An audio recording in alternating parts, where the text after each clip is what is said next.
Hey, welcome back to the channel HardReset.Info, and today I will show you how to delete a reply on X. Let's open X application on my phone, and now I need to tap my profile picture at the top left and then go to your profile right here.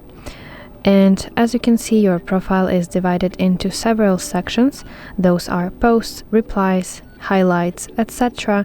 You need to go to your replies section, and next to reply that you want to delete, you have to see three-dot button like this and find a function to delete your post and confirm your decision by tapping delete. So that's it. Thank you for watching, and if you find this video helpful, please like it and subscribe to our channel to see more content like this.